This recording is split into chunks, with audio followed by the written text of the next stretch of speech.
Welcome to Wednesday Comics.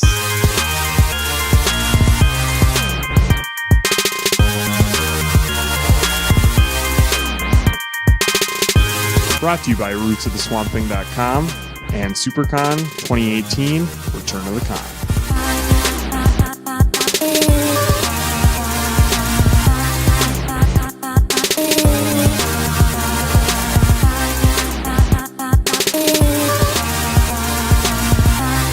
Hey everyone, keep turning those pages.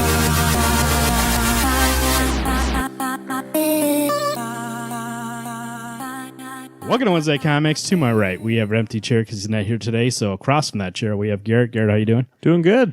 Garrett is the Deadpool of Wednesday Comics, and Sure. I Work am. with a mouth. What's the character with that drives a taxi?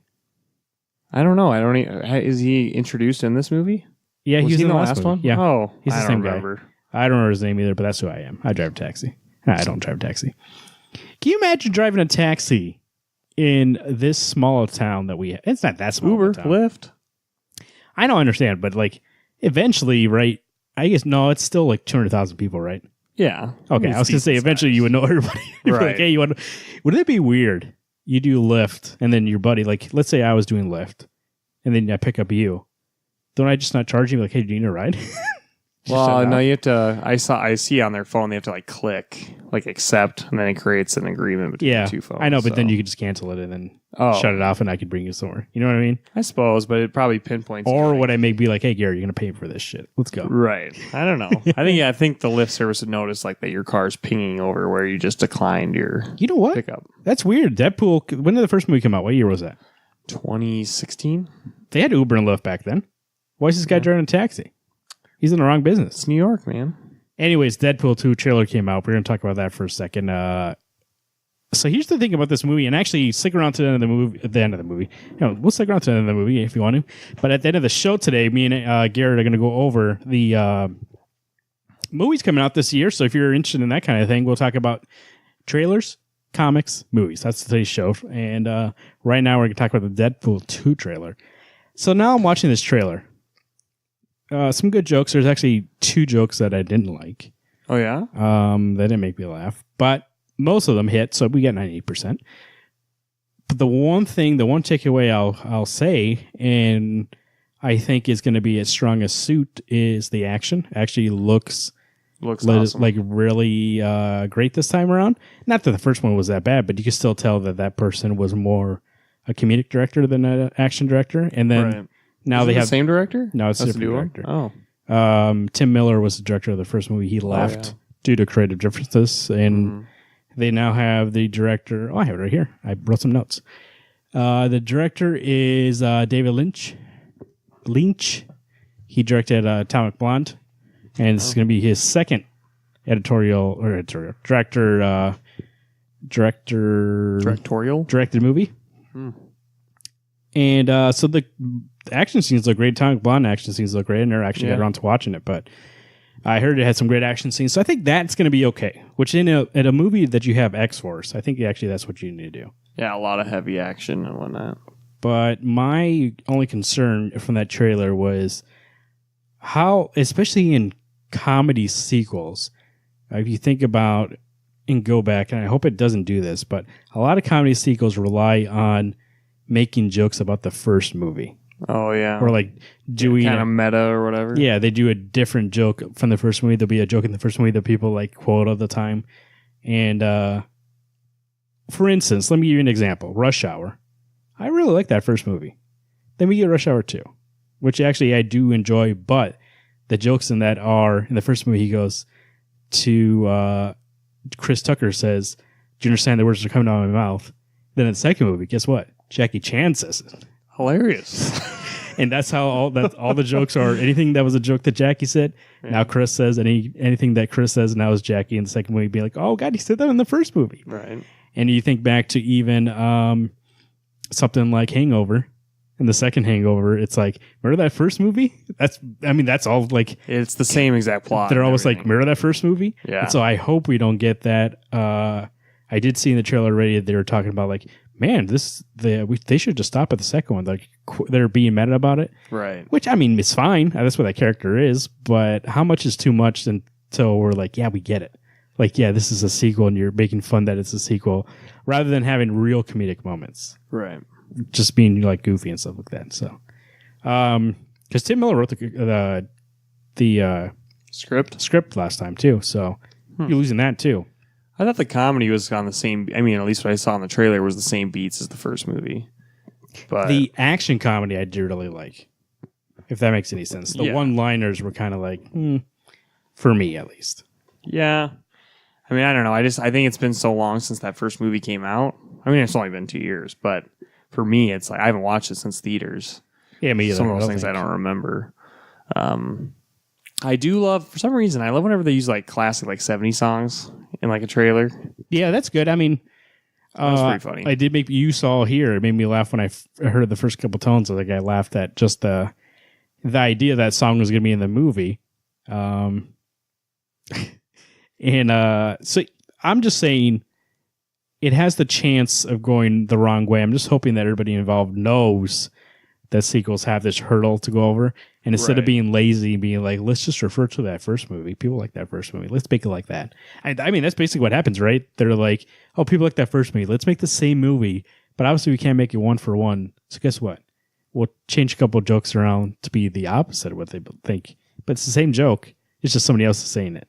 Yeah. It happens in Lethal Weapon too. I'm getting too old for this shit, and then the next movie somebody else says that. Yeah. You know, I mean, I think that's the cliche of any comedy, is that the further you go down the line, they just get catchphrases and that's all they say. The one thing I did notice, like, as a Negasonic, a teenage whatever warhead, she looks totally different than she did in the first movie. A little different. I think costume looks a little different. It looks that's more hair. More hair. This movie definitely has a bigger budget. You can see it right away. Yeah, absolutely. I am excited for Cable. Yeah. He looks good. He does. I'm excited for everybody else. That's the X-Force team looks great. I think the plot, though, that's what I mean. Didn't really care for. Like they're going to go. So they can't do, or they're not doing Hope. Like, right. He's coming back to get Hope. And so it's just some kid. I don't know who the kid is. It reminded me of Gold Balls from Ultimate Spider-Man, but well, this guy has fire. Yeah. So I'm not sure what he's doing, but I guess we'll have to see. Obviously, it was going to be back-to-back with Avengers, and they pushed it out so that it's not anymore. I believe that mainly is because they think it's going to be popular, which I think it will be. Yeah. But the only question I have is, how much of it is going to be me being like, man, that first one was better? Or how much is me going to be like, okay, this is fresh? That's the thing. That's the goal. Will have to be how much this is brand new and how much of this is like, yeah, you guys like that first movie. We just made the same movie again. Yeah. I mean, the plot's different, but the jokes might be the same. So right. Also came out. Excuse me. Last Friday, right? Yep. Last Friday morning. Last Friday morning, about 9:10 Central. That is 11 Eastern and 8 Pacific. Mountain time. I don't care. Get out of here. Nobody lives in those mountains anyways. Right. Let me know if you live in those mountains. How big is Mountain Time? There's not many people in Mountain Time, is there? Well, because they never fucking... It's always Eastern and Central. Oh, here we go. Whoa, we got some good news. There's it's Eastern and Central when they tell you, 8, 7 Central. And Pacific, they're like, yeah, you figure it out. Mountain Time, they don't give it. They don't put everything in Mountain Time. Yeah. Anyways, this trailer came out. Avengers, and yeah. I mean, it was like 2 minutes, not that long. Not that long. This is the final trailer before the movie comes out. The movie comes out about a month. Now, let me ask you a question about this trailer. I wasn't going to watch this trailer because we got a month. I know I'm going to see this fucking movie. I was shocked you watched We literally it. bought the tickets that morning. Right. I had the tickets called for by the time the trailer came out. So I even told people at work, like, hey, you watched that trailer yet? And I was like, not going to watch it. Right. Not going to do it. Don't need to waste my time. But this movie is 10 years in the making. There's so many people talking about it on the internet. The way we roll around on the internet, I really heard about everything that happened in this trailer before I watched it. Yeah. So I might as well watch this thing. Right. And I watched it. How much of this trailer do you think is spoilers, or do you think it's all misdirection? I would say, oh, that's tough. I think a lot of it's in the movies, especially any part with Spider-Man. 100%. There's no way they're redoing that CGI just to fool everybody. But I could see some of the comedy beats and things like that being misdirection. But 100%, like, yeah, I thought the Spider-Man was the coolest part of that trailer for me. Like, especially at the end when he's diving through that whatever. I was like, that's freaking Spider-Man. So that trailer has good jokes. Yep. Everyone made me laugh. Star-Lord made me laugh. Your plan's good, but it sucks. And then he tells the plan, and then Tony, after he tells his plan, Tony goes, wow. Which is like, I mean, we were waiting for that interaction between the two forever. So if it's going to, like, that's exactly how I expected it to happen. Right. We get Spider-Man at the end of the trailer doing his joke, being like, I'm Peter Parker. And he's like, I'm Doctor Strange. Oh, we're using our made-up names. That was funny, too. Right. So comedic-wise, and we should know the Russo brothers wrote and directed this movie. They wrote and directed episodes of Community. Right. Community's a funny show. I really enjoy that show. I enjoy this show. I enjoy their episodes of that show. Let me clarify that, because there's some episodes of that show that we don't get into that, but I feel it's like it's pandering. Good. But their episodes of the show are great. Modern Warfare they have of their that they did for Community is great. Have you ever seen that? You should watch that. You should just watch that episode, and then I watch the rest of the show. Oh, there's a Modern Warfare episode? They play paintball in the community school, and it's basically an homage to action movies. Okay. So I think maybe that's part of it. I know how much they like movies. And so and then Civil War and Winter Soldier are amazing movies. Right. Yeah. So Winter Soldier is obviously that one's the best top tier. movie. And that's like their first shot at this Marvel Cinematic Universe. Right. And now that basically, I mean, enough that Marvel or Kevin Feige was like, hey, you guys want to do Avengers? Like, he didn't ask any of those people that did those movies. They're like, Russo brothers, so you guys want to do the Avengers? Yeah, that's... Joss Whedon's out. We need somebody. And they're like, we'll do it. And they signed on for the next 2 or 3. I think they're basically they're doing this one and next May's Avengers movie. Okay. Action-wise, look-wise, and shot-wise, this movie looks amazing. Holy crap. I want to know the runtime of this movie. That's what I'm wondering, too. How are they going to fit all this exposition plus finding the Infinity Gems? They have to just, they have to talk about the stones.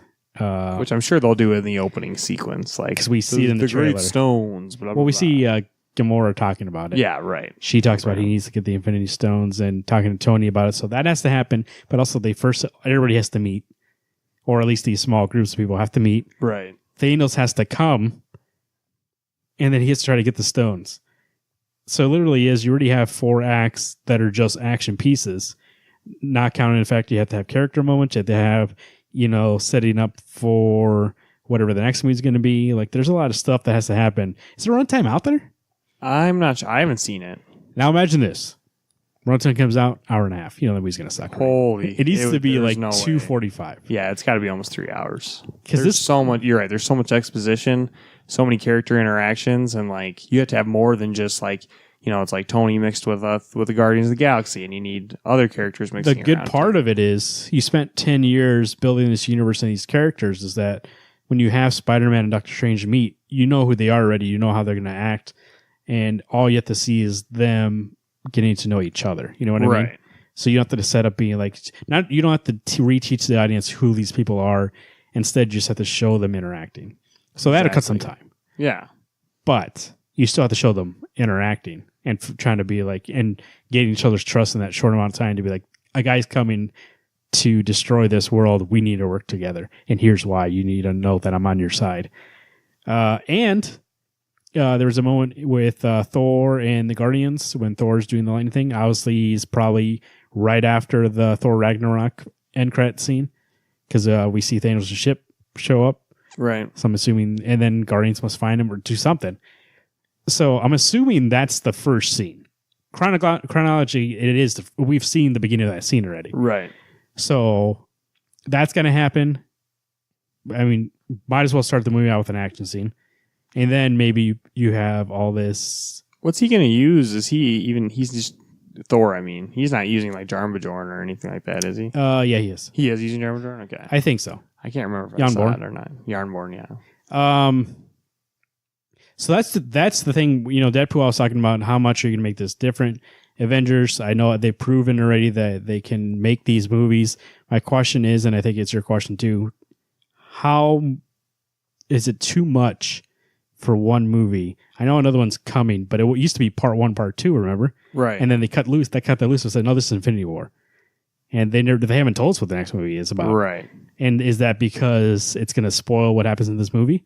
Is that why they moved up the release date? Because something happens in this movie that's going to be so shocking that they don't want people to, in America, because it was coming out in the UK at the same time. Right. They just matched the US time with the UK time, April 26th, 27th. Yeah, right. 27th is Friday.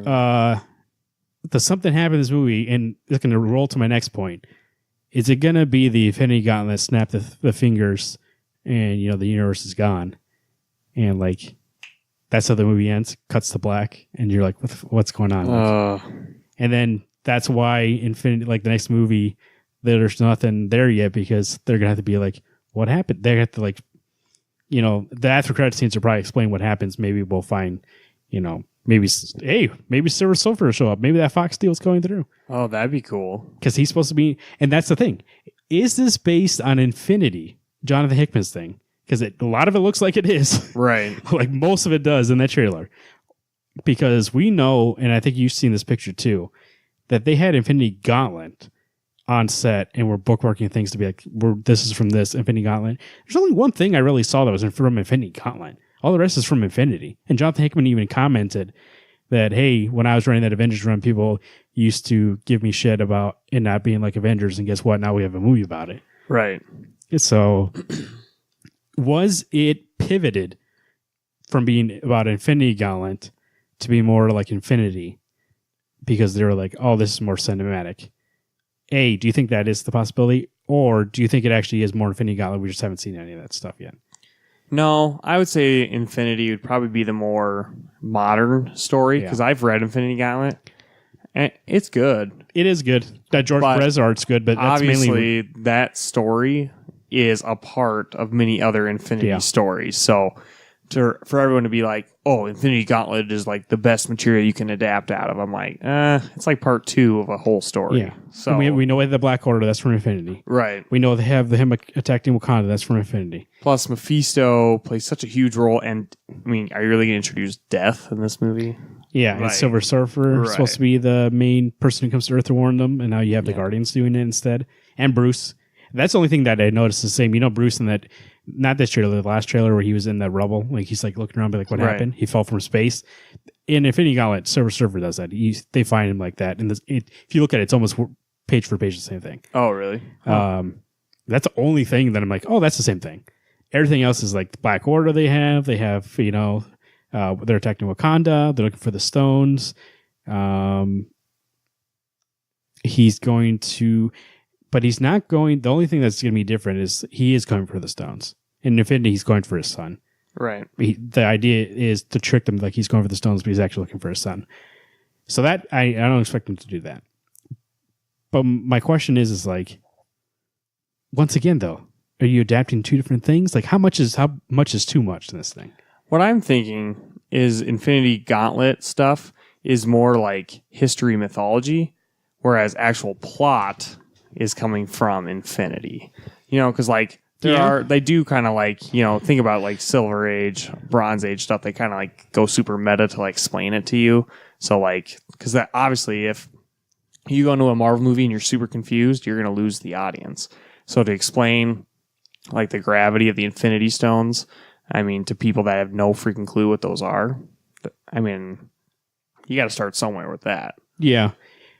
I would say, and maybe you're correct in that there's big moments in Infinity Gauntlet and they're more using that because George Perez does an amazing job with that art. And so right. Oh, yeah. I think actually that book's the best when he's on it. And then when you can tell when he jumps off and he's not doing it anymore. It's not horrible, but it's like not George Perez anymore. Yeah. Like that first freaking page of George Perez art is amazing in that. So I think maybe inspiration is Gauntlets, right, where, like you said, plot is Infinity. Yeah, because Infinity's so dense with plot and like what you can actually do with Thanos and like his entire like. It's definitely more cinematic too. Black Order. Yeah, you can do way more things with that. And the thing we know about Marvel, and especially with their movies, is yes, they do pull from sources, But that's just for like the bare bones. Yeah. They're going to twist in their own Marvel cinematic. Winter Soldier was not like Winter Soldier. No. Civil War was not like Civil War whatsoever. Right. So I think, you might be pointing me in the right direction. It's just a name only. They're like this. Hey, cool, wait, this what is about cool, that this is rumor? cool, this is Let's go cool. back to this. When the Black Order, aren't they going to be his children or something? Is that That's what I still a heard. thing? You know what? Let's talk about that in the future because I got to talk about them some more. So Okay. rootsoftheswampthing.com, your definitive online source for all things Swamp Thing. Holland Files number 2 is out. Garrett, how is it?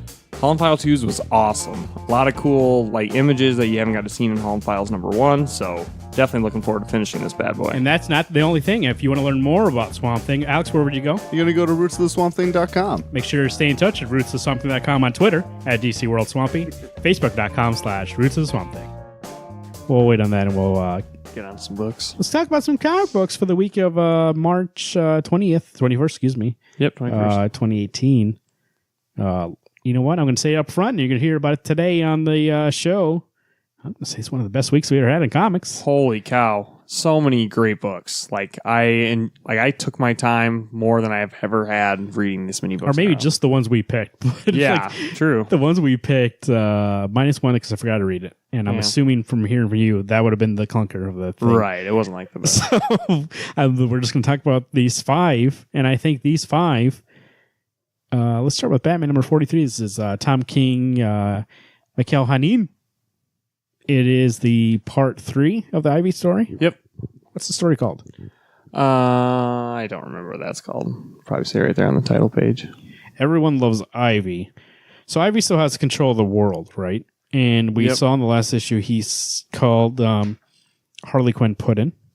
And we find out the reason why he's trying to break her because he knows that Poison Ivy, Catwoman, and Harley are friends, and that he's controlling the world, but he's not controlling Harley as much as everybody else. Everybody else, he puts them in the back, and she's controlling it, where Harley, she's kind of giving Harley kind of control about it. So he's trying to break that out of her, because when he does, eventually, he uses her to talk to Ivy and be like, man, like, you be the psychiatrist and be like, we really need to examine, like, why are you doing this? She's kind of like a good person now, right, Harley? She's not 100% bad. I mean, it gets depends what book it is. I mean, I would call her an anti-villain. I mean, I don't know. It's not like I don't think she's an anti-hero. Well, maybe she could be an anti-hero right now. But She talks about it being like, I know you went, like, the Riddler tricked you. It's not really your fault. And they kind of hug it out, and then she decides not to take over the world anymore. He lied, and they cried on the ground. Which actually, I think about it, if you think about it out of context, and I know we were talking about last week, and I think you brought it up, that the War and Joker riddles, how much it's influenced the story, maybe. I'm not sure why. But let's just think about in terms of, like, just an event that happened to her, not that it actually was something we read. yeah. I think this is a great, and I think Tom King does this in all his material, is take something that is a real life thing and puts it into comics to be like, this is a traumatic experience she had with basically somebody she trusted in the past, like using her and to do something she didn't want to do.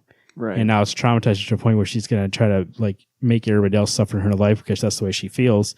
And then she goes to her friend who's a psychiatrist.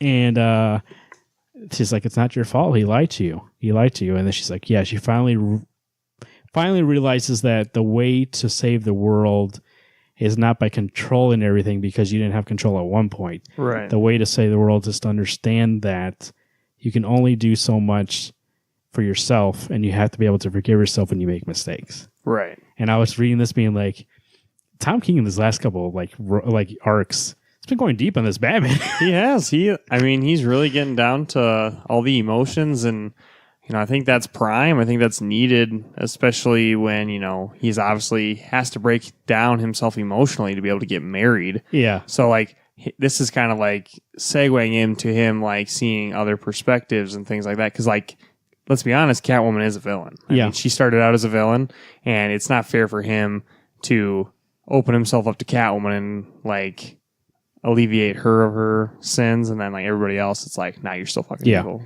Well, I think maybe that's like, we were talking about how it's going to tie into, because the last couple arcs have been about how he's been going through Catwoman's life and trying to figure out, like, what's going to make this okay, tell people they're getting married and make it okay with people in his life. I think in this issue, Look, we were talking about before, last couple of reviews, it is really her friends, and her friends are maybe the things that influenced her to be evil in the past, but seeing rather than them trying to destroy Ivy to stop her, he's like you said, we really need to save these people and put them in a rehab. And like, cause at the end of the book, they say too, like, she's really messed up. Right. She should try to control the world. And by doing that and trying to control so many people, she's not really that best anymore.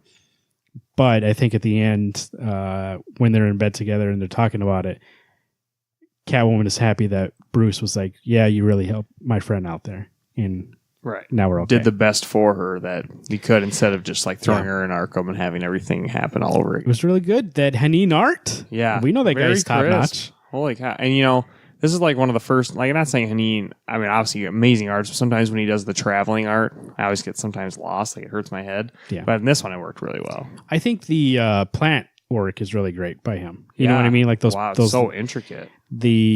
I think, like, because usually, if you think back to that one arc, what was it? That Bane, I Am Bane arc? Yeah. When they go to the island, Santa. Yeah, they go there to, Batman, I'm going to break your back. But and he's climbing It's up. already been said too many times. I mean, I think in that arc was like, how do I make my 2-page spread, like, make it look intricate? So they made that huge pipe system to be like, oh, I got to draw this pipe and so it looks complex. But this makes sense because he kind of does that, but it's plants. And you know plants is going to be all ivy and like all intricate like that. Like, so controlled confusion. When you see this, it's kind of like you said, be like, wow, this is extra. I'm not getting lost in this. This looks natural. Or that was like, who the fuck has pipes like that? Yeah, right.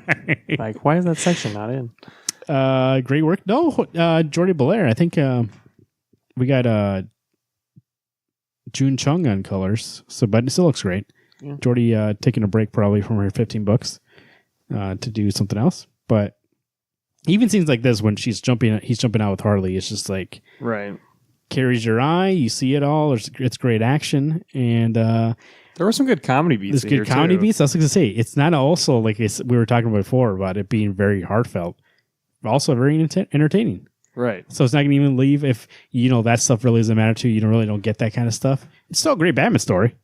I love how Harley was disgusted. Like, Batman has a machine in his Batmobile that puts his pants on for him. I was like, that's good. That's funny. Hey, one of the best Harleys I've read in a while. Same. I agree. Like, Harley, is like a troubled soul. And so when she's like thinking of her friends and like things like that, that's Harley Quinn.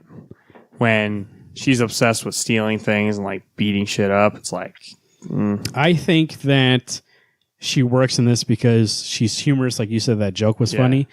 But also a person rather than being a silly caricature of who she used to be. Right. So when I see this, I can be like, oh, she is a person, like she does care for her friends rather than being silly and always joking. She's not a clown. She's a person who is obsessed with the clown. Right. So it was good. It was a nice solid 9. Yeah, I give it a 9 too. It was great. I once again, you said this on the Gauntlet show. Check that out on YouTube. Garrett was alone this week, but he did say that Tom King is really hitting his stride. Absolutely. And every issue's been great since like that, whatever. I don't think I've ever been excited for a wedding besides my own. And now I'm excited for this Batman wedding. On the 4th of July, no less. The 4th of July, they're getting married. They've been putting out some art. Joelle Jones is doing the art for that issue. Yeah. Which is fantastic. We love her work. So I am really getting excited to see, but there's a thing in the back of my mind, and I know Tom King. It's all going to be flowers and roses, and then I'm pretty sure something depressing is going to happen. Have you seen the solicits coming up? No, I haven't. I know. I saw that. Anything. I saw that Tony S. Daniel preview. Oh, the Deathstroke. Oh, the I Am Stranger. Yeah. Is that what it's called? Is that post or pre-wedding? That's pre-wedding. Okay, never mind. It looked kind of dark, so I thought it was post-wedding. Right. Oh, no, it's The Traveler. Sorry, there's another one that I think it's what's the. It's good though. Enjoyed it. Yeah. Another gut punch this week. We got The Mighty Thor, number 705, written by Jason Aaron, art by Russell Dodderman, with colors by Matthew Wilson. Now, this isn't the last issue of the arc. Second to last issue, but I would say climax, it was this issue. Absolutely. Man, this issue was really... emotionally intense. This issue makes, at least for me, I'm going to speak for myself here. You tell me if you agree. This issue makes this Jane Foster Thor worth it. Yes, it made the last Like 3 years, I was just thinking about it. Like all the time where I was like, gosh, I should drop this book. Like nothing's happening. Just reading this issue, it finally was like, no, it was worth it to get to this point. I think if there was any question whether or not she was just given Thor to have a woman Thor, or if because it was Jane and you want something shocking, and this issue proves that she earned the title Thor, that she really is a Thor, and that when at the end when she loses it and sacrifices her life to save everybody, that she really is worthy and deserving of the title. And like that last page or that last kiss in that fire, man, I was just like, whew. And we got to that end, and I actually was upset that there's another issue where we actually had to see the finale. Right. Mostly because I wanted to read more. I wasn't upset because like it felt incomplete. It does feel like this is the end of this part of the story, but when I saw the cover of the next issue, man, I was just like, oh, Jesus. It's so good. And like her fighting Mangog the entire issue, Mangog's so full of hate and whatever. And then, Thor's like, hey, I fight for love. Like I fight for hope. Like I'm not, like, I don't care what you are. Like it won't stop me. At the end of the day, and usually I will, this can be done wrongly or in terms of a story, using something like that to justify how somebody's stronger, but it works here because we've always known Jane to be that person. When we had that panel where she sees all her memories, and when she says that being like, the reason why I'm gonna win and you're gonna lose is because you are brought down by hate and I am powered by love. Basically, she doesn't say exactly that, but something to the effect. And you see all her memories, like when she was dating Thor when they're both young, having tea with what's Thor's mom's name? Freya, and like all these moments of simple happiness, and she punches him in the face, right? That's what she's doing? Yep. Like Scott, and starts shooting him towards the sun. Like she punched him so hard, he starts going towards the sun. And man, I was just like, she's right. Like it made sense to me. I was like, yeah, of course. That's why she is going to fight and kill herself. It's because she loves these people. And that's the reason why he will never win, because he does not hate them as much as she loves them. And really, and like I said, this, like, I know we've kind of strayed here and there, and I think it was mostly due to the change in art teams. Because like I said, when Dodderman's on this book, it looks amazing. Yeah, it's great. It's so good. Every issue with Dodderman, I think, has been a great issue, and really the core of this series is kind of swayed a couple times when they went other places, or they hung too long on certain things that really didn't matter in the end, like the Minotaur story. But overall, in terms of Jane's story, really great. Yeah. I mean, and, we were talking about how she does sacrifice herself. She sends Mjolnir with Mangog wrapped around like this, just right into the sun. And Odinson's like, what are you doing? This is going to kill you. Yeah. It's like, but this is going to make you guys live. Right. Oh, chills, man. Like, yeah. That's crazy. And he's just like, he's fighting it because, that's what Odinson does. He's like, that's the hero in him. He wants to save her. And she's like, yeah, there's nothing left to save. I think even in his back of his mind, and then they kiss after that, I think even in the back of his mind, he knows, he says that she's selfish for doing this, but he knows he would do the same exact thing. Right. And maybe he knows that he wouldn't, maybe he would be afraid to do it, and she's not afraid. And at that moment, I think he knows that she's maybe a more worthy Thor than him, at least in that moment, being like, you are killing yourself, you're not even afraid. He's the reason why he's been unworthy for so long is that he's had these moments of doubt, and she has no doubt that this is the right thing to do. And so that's the reason why she has that hammer now, and he doesn't. Yeah, it's because she's been down on himself for the last couple years, and she doesn't. She knows what she's doing that for. She knows why. At the beginning of the issue, they show you when she first picks it up, she's like, this has to happen. Somebody needs to have that hammer. And she's not doing it because she wants the hammer. She's like, somebody needs to protect these people. Right. Great issue. This was a 10. 10, absolutely. And that next issue, I don't know. I'm going to It's going to be bittersweet. It's going to be sad. It's going to be sad. And I am curious to see where they go with this. I feel like it's going to make a certain person worthy again. I feel like I hope that she actually, I don't hope in terms of the character, but in terms of story, she really doesn't need to die to make it really cement being like she did sacrifice herself. If she somehow doesn't really die, I think that's going to make it a little weaker. But Right. we'll see. I haven't seen her in any future solicits, or at least in the cover, so we'll see. And that cover for the next issue, her just laying with Molnar in her or whatever on her chest. And the little scene is kind of fading away. Right. Yeah. That's so good. That's pretty good. That's when you hang up. I don't know if you hang up. Actually, it's kind of morbid, but it's a great cover. Yeah. Killer Be Killed, number 17. This is Ed Brubaker, Sean Phillips, and Brady Brewmeister. Hey, by the way, in the back of the letter pages, you read the letter pages for the last time? Yeah. He calls her Betty. I know. He listened. Um, I thought you got that from him, or you created that. no. That's what she calls herself. Her Twitter handle is Betty Brewmeister. Well. She just doesn't put it on the front of this cover. Right. We have Dylan. Is it the beginning of this issue or the last issue? Where he finds out that the killer died. It's the beginning of this issue. Okay. So. Or no, I guess it was the cliffhanger. No, I don't know. Remember now. No, the cliffhanger was that his roommate found the mask. Oh, right. So he just found out this issue. Yeah. So Dylan is still in the mental hospital. They've been getting him drugs, but he's been spitting them out and not taking them anymore because he realized that an orderly in here is abusing female inmates, not inmates, patients. And he's going to kill the guy. So Dylan obviously hasn't gotten over the fact that he's killing people. He just was waiting for a reason to kill somebody. Demon's not bothering him anymore. Demon's not bothering him. This is all his choice. And he's really intricate. And he actually, I don't know if he says his word for word, but he really does feel alive now that he has a purpose and he's going to kill somebody. Right. He does find out that the vigilante, the fake one, vigilante Get shot. got killed by the police because he killed the cop in the last issue. So the psychiatrist was like, "Do you really believe this is still you? Like, he died." And he's like, that guy died. He's finding a little bit of happiness in that this copycat killer couldn't do what he did. And got killed within like a week or 2 weeks, something like that. Yeah.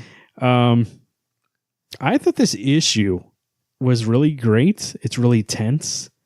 Like, we're in this issue proved to me, because we've had a story so far about him on the outside trying to stop these Russians, kill them, and about this demon. But in this issue, no demon, no Russians, nothing on the outside trying to kill people. It's just him trying to take out this guy to do what's right because he's abusing these female patients. That this book can, when you take this character out of that main plot, still work great because the character is so well realized, and the way this book works and the writing is so strong that this guy can go in a mental institution. I'm not like, come on, let's get to the main story. I'm like, this is where I am. I'm with Dylan. Absolutely. Now, he did mention at the end of the issue, in the letter pages, the next issue is going to be way different. I think it's going to be another one of those point of view things. I think it's going to be the detective, maybe, now that we've been hearing all this stuff about cop killing and the killer, and they called in the mask.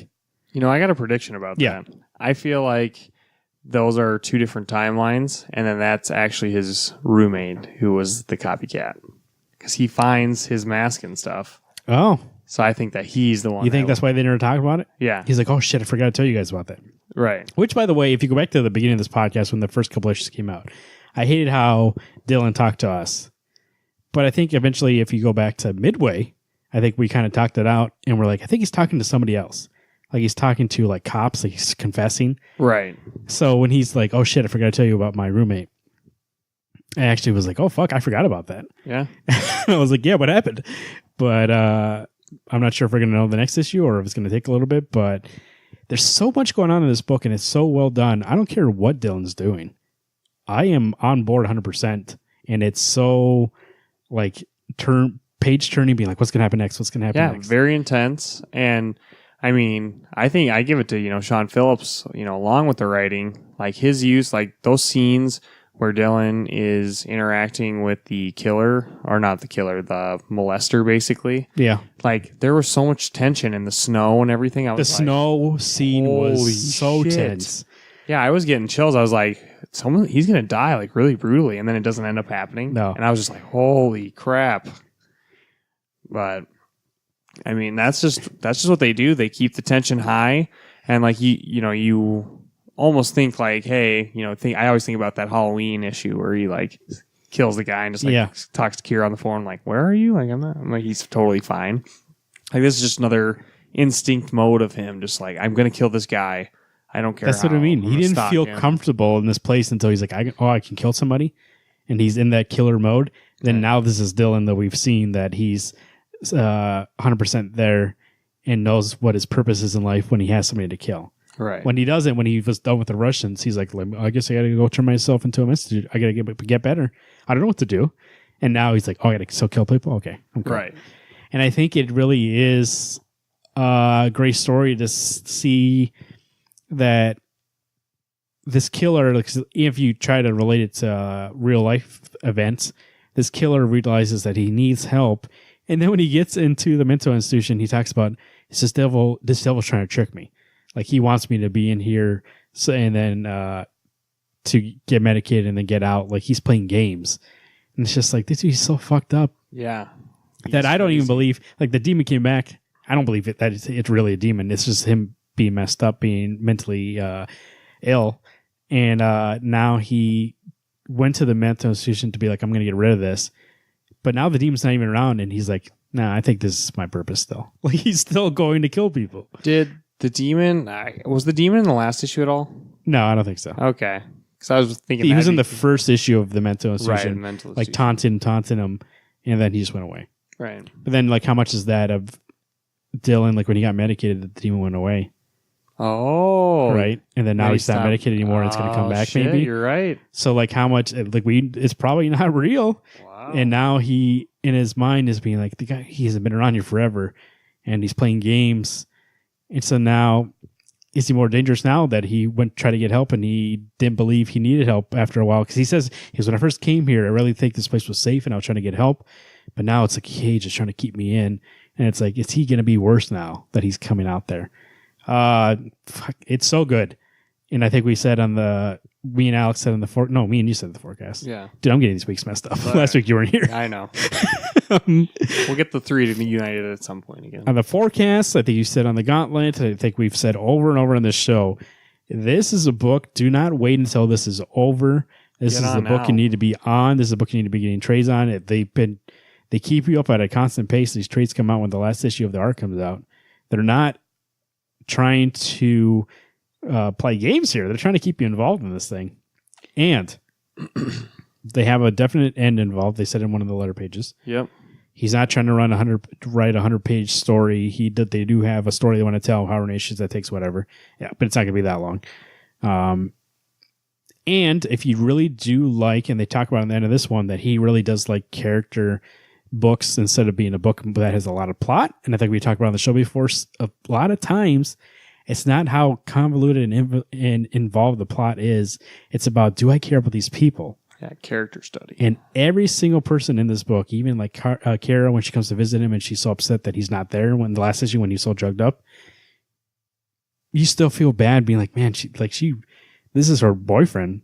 And could you imagine? Like, he's not there anymore. Like in a mental asylum. Can you imagine? You had a girlfriend, you go to visit her, and she's not there anymore. It's not the person It's a shell of a person you met. And he comes back. Like if you want him to get help, the way he gets help is being that shell. You want him to be who he is, but then he's dangerous. So like, it's there's so many things going on in this book, and like you said with Sean Phillips' art, like everything. In the last letter page, he talks about too. This team's been together. Him and Sean been together for 20 years, and then Betty jumped along about 7 years ago, right? With Criminal, and then now Kill or Be Killed. That they work so well together because they've been together for so long. But I think they all work well together because they all know it doesn't matter how many things in the plot. Actually, there's a lot of twists and turns. So don't get me wrong. You're still going to be enjoying the plot. That it works best because these people are fully realized, and Dylan makes choices that that kind of person would make rather than me being like, oh, that's Ed's choice. Right. Ed's making that choice. That's a plot device. You know what I mean? Right. Those characters are real. Like they're used as even his mom. I feel bad for his mom. Yeah. I was like, her son committed suicide. Her dad committed, or her husband committed suicide. Now you got her other son in the mental institution and she's talking to him and he's a shell of a person he used to be. She has nobody left. This is her last person she has in her family.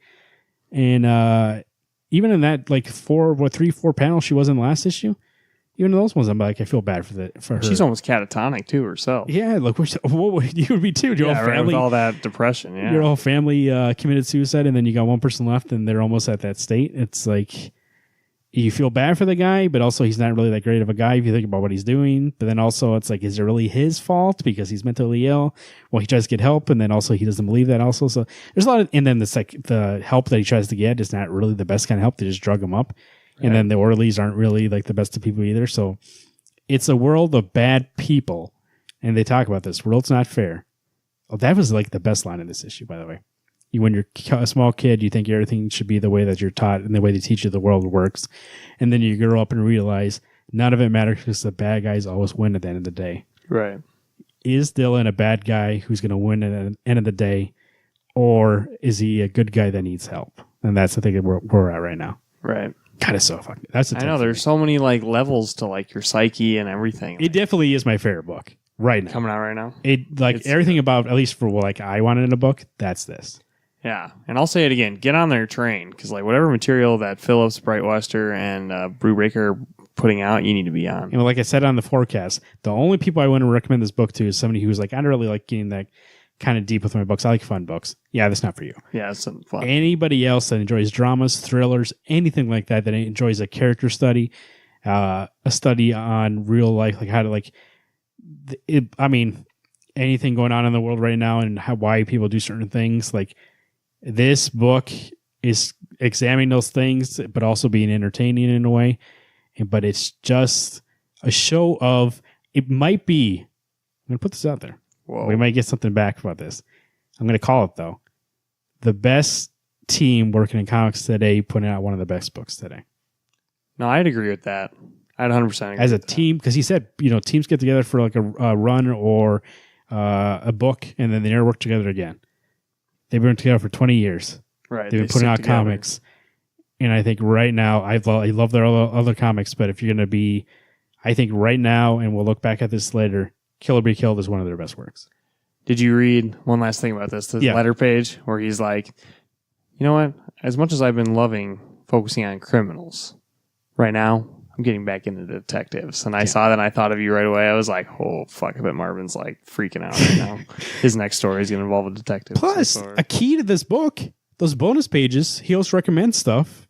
I'm always writing down his recommendations because they all sound fantastic. Right. Like that even that article about the Marilyn Monroe movie, I was like, dang. And that's the thing, too. You get a little editorial or a little insight into older movies. And like something they talk about, like the first arc had talking about like Death Wish and talking about like these kind of movies about vigilantes. And then now we're getting into like this kind of like film noir kind of stuff.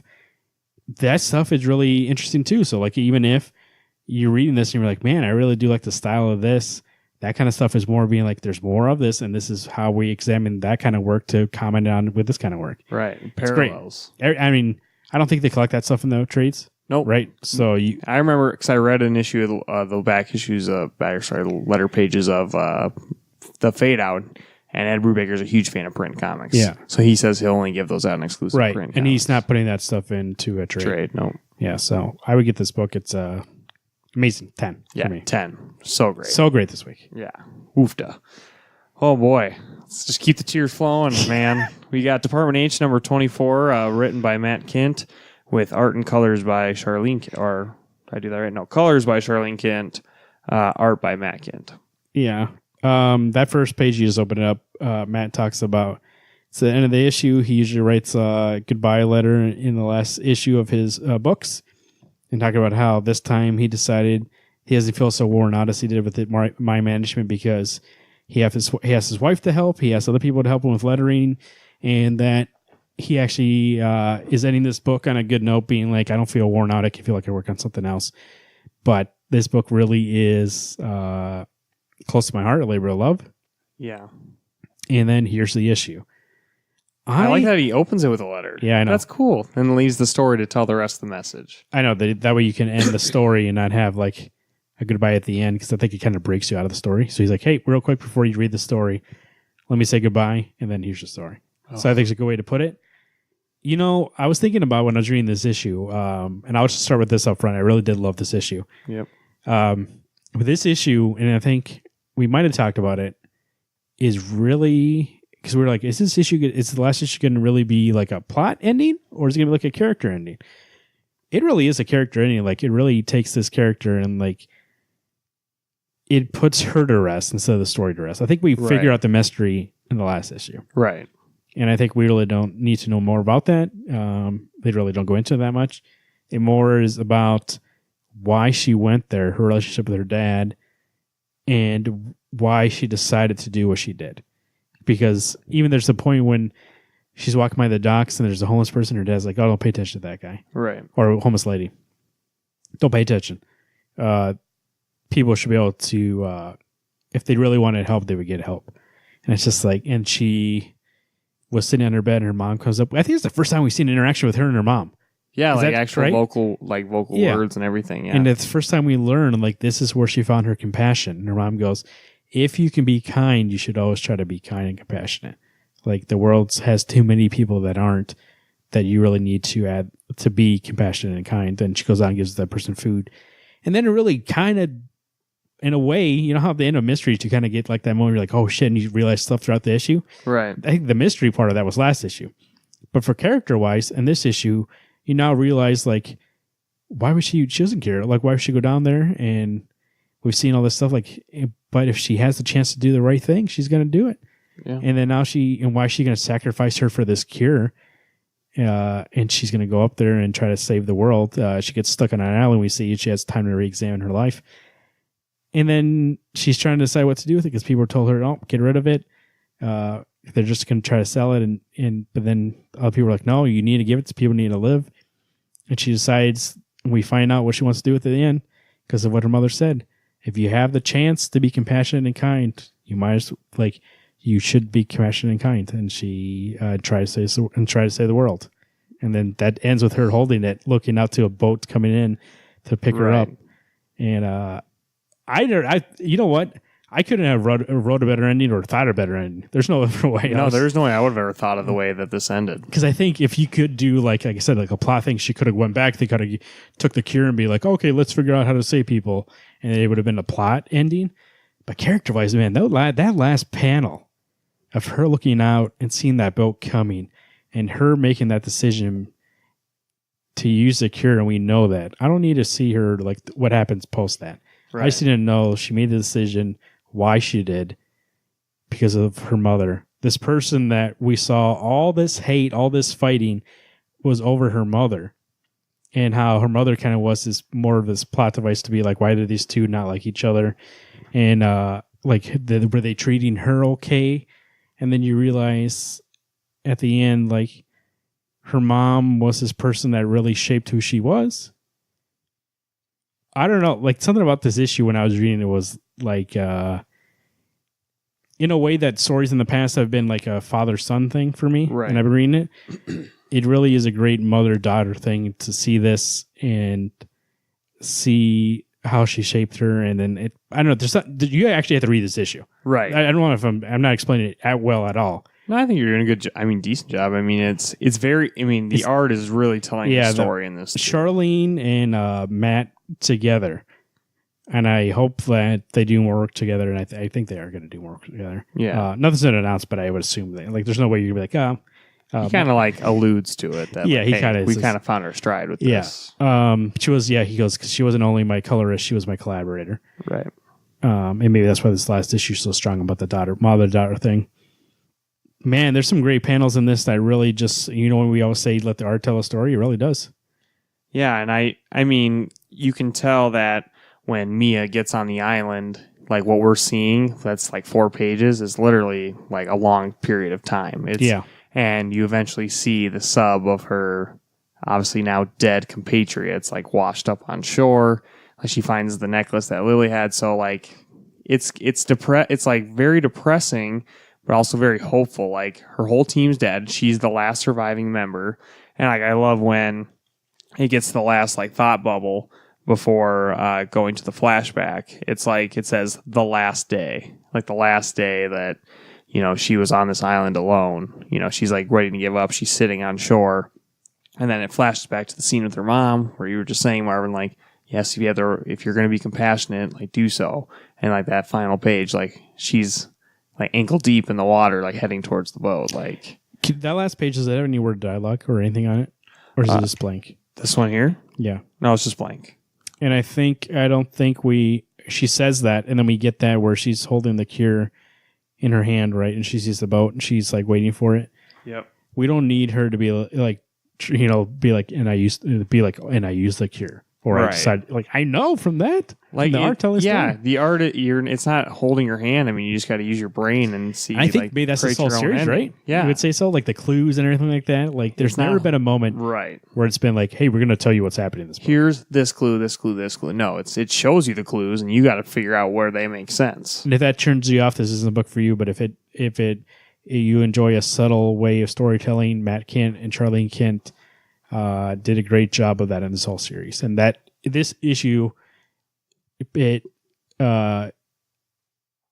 shows you that how this whole series has been. Like, this is the greatest example of the whole series. Yeah. But it's just for her character. You know what I mean? The mystery's been solved already. Right. I don't need to know what happened with that. What happens with her? And by the end of the issue, I'm like, I'm good. Well, I do love happy, bittersweet. The very beginning, you know, if you open this book all the way up and look and preview the pages, shame on you. Like, opening this cover and reading like the first 3-4 pages, like, I don't think she's gonna make it up. Yeah, like she was swimming up, and I was like, "There's no way." When she was like, "I think I died for a second." Right. On one page, I was like, "Fuck, she's gonna die." And then there was a page turn, and it's like the gasp of air, like, you know. I was like, "Oh!" Like, I felt relief. I was like, and then "Holy she swam shit!" She's like, "I swam for maybe a day. Could have been a days. I'm not sure." Seagulls were floating over or swarming over. And she finds that piece of wreckage that she can rest on. Yeah, and then she uses it to try to like a boogie board kind of to get to shore. To the island. Yeah. Man, I just like, even in this is a great single issue. I mean, it doesn't mean much if you haven't read the whole series, but in terms of a single issue, like to tell a full story about her surviving and learning to survive, but not survive. She was surviving not for herself. She was surviving to save the world, basically, from this disease. Right. And her flashing back to her mom being like, this is why I'm fighting still. I think when she almost dies in that kind of ghost, like, pulls her down. And it's basically being like personifying like the amount of stuff holding her down. Is she going to make it? I'm not sure. And she breaks through from that because she remembers her mom. And it's just like, and it shows you being like, it's kind of like the Thor book. The reason why she can do all this and she's been fighting so hard, and the reason why she's going to do the right thing at the end of the day is that she knows love and compassion. And it's better to be loving and compassionate when you can, rather than always doing things for like her father and his business partner. We're always concerned about, we need to figure out how to make money from this. We need to figure out how to make a scientific advance because I really want to figure it out. Like, they were more concerned about being the guy that first discovered this or being the guy who made money off of this, when really, and she never wants to be part of that life because she wanted to. We see that she has a flashback to, she used to be a detective and has being like, it's not about figuring out the clues. That's the easy part. It's figuring out what to do with them. Right. And she finds out this abusive wife kills her husband, and when her baby's crying in the background. Abused wife, you mean? What'd I say? Abusive wife. Oh, yeah, abused wife. I knew something was wrong with that sentence. I was like, whoa. Abused wife kills her husband because she can't take any more, and she knew right away, and she walked in and saw all the clues. She goes, did you figure out what happened here? The hard part is going to be, because they think it's an accident right now. They think it was a robbery gone wrong. Do I just say, yeah, that's what happened? Or do I say, no, she actually killed them? Because she might find a better life after this. This might be good for her and her son or daughter, whoever she has. Or do I lock her up and then I put that kid, that kid's going to have a horrible life. So you have to make a decision. What's good in the situation? It's not, can we do this? It's, should we do this? And hey, that's a good parallel to the end of this issue because you don't see her make that decision. Yeah. And she's weighing the same decision at the end of this. Yeah. But so now you can assume she probably did the right thing. Yeah. So it was really great. And like I said, I don't think I could have asked for a better ending.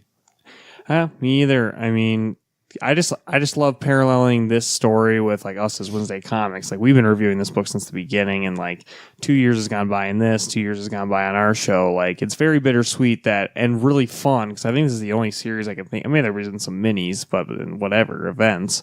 But I think of like a long-term book that we've reviewed almost every issue that's come out. It's very heartwarming. It's very cool to see a journey of a book from beginning to end. And to still feel great about a book, like that's rewarding for me. I'm just like, I read this and like I see this last page and I want to like frame that and be like, yeah, what a great ride. That last page is not only great in terms of art, in terms of this story. That last page is great because we've talked about on the show before. I brought it up before. A lot of times, what makes something great in terms of art is perspective, or in how it kind of changes your life or gives comment on your life. And the last page, when she's seeing that. And like we know what she's weighing in her head. Right. What's the right thing to do here? That's great because you have that on the wall. You know that painting, that piece of art means what's the right thing to do. Always do the right thing. Right. Always have compassion and love. And like you can tell from that one panel, she's like thinking back to her mom and be like, I've got to do the right thing. From that one panel. I was about to make a pun that said that she has emotional depth. Get it? Department H. Department H. Hey, would you agree? I'm going to say one last thing here before we move on to the last book. This is going to come on a trade. I saw Matt Kinn had the hardcover in his hand. I don't think you rushed through this thing. I actually do like that we read this in issues, that we had time to like digest it, examine it, wait to see what was going to happen. I think it made the moments more impactful. I think if you read this back to back, you're more concerned about the mystery. Like, I got to figure out who did this. Right. And you really don't stop to feel how she feels, Mia feels, or the characters feel in those moments. And I think this is, and there's a lot of books that are mainly written for the trade. Right. I think this book is written for the issue. I'd have to agree with you. I was just, as you were saying that, I was like, yeah, this is probably the one thing that I don't think, you would not want to just binge through this. No, this is one thing that's savor it. That's not binge. If you're going to get that trade, read an issue at a day at the very least. Right. And Matt Kinn even talks about that. He's like, I love this medium, and this book is made for this medium. And I think maybe he would agree too, being like, this is an issue. Right. Or this is a thing at the very least you take your time with. That's what this medium is for. You can take your time. It's not a movie where you're going to watch 10 minutes, pause it, come back the next day, watch 10 minutes. It's not a book where you try to read as much as you can, put a bookmark in. It's a comic where it's made issue by issue. There are points. I guess books you have chapters. Yeah. But you know what I mean? Like, there are different perspectives and different when somebody writes a book, they're not writing a chapter by chapter and putting it out. They're putting a whole book out. Yeah. They're meant, like Matt Kinn was like, where do we end this issue? Where do we end this issue? Right. And I really do think those moments are moments where you need to be like, why is he ending, and hear what I need to reflect on. It's great. Read it slowly. I almost want to get another issue. That hardcover looks. Have you seen that hardcover? Looks so good. Yeah. Yeah, that'd be one I like to get. Tempted to get. The art for the hardcover looks great. I'm sure I can speak for both of us, and you can probably say it 10. Yeah. Yep. A lot of books this week trying to make me cry. I know. Jeez. All these emotional books. But a book that made me we talked about a celestial. Yeah. Made like we were talking about fun comics before, and I said if you're interested in fun comics but not serious comics, if you're interested in fun comics, Thanos number 17. Yep. By Jeff Shaw and Donny Cates. We have an issue here where Nord-Rad, Silver Surfer, now the Black Surfer. Is he black? Or is he chrome? What is he? I don't know. He has something. He gets called Chrome Dome, but he does. But he has some. He doesn't look like the Silver Surfer anymore. He's kind of a. What do you call that? Like a pearl that's like black. What do they call that? Black pearl. Onyx. Onyx. Is that right? Don't know. I don't know. I don't know what you're going for. So. Like a stone, like a gem. It's black. I don't know. I'll look it up in a second. But anyways, he's different. He's fighting two Thanos, old Thanos, new Thanos. And not new Thanos, young Thanos. And Ghost Rider, Punisher. Right. Ghost Rider, Punisher, if you haven't read the series, is one person. First off, kills Ghost Rider. I assume. Instantly. Chops off his head. Bolts off his head with the hammer. Right. But then, we have an issue which is great artwork by Jeff Shaw. Absolutely. If you're looking for a fun, action-packed book, this is it. I actually was reading this and being like, I'm pretty sure that we were talking about Jack Kirby last week during Comic Friends and talking about art-wise. Not only is this a modern day Jack Kirby-ish like kind of cosmic adventure, I think like he would read this and be like, this is pretty cool.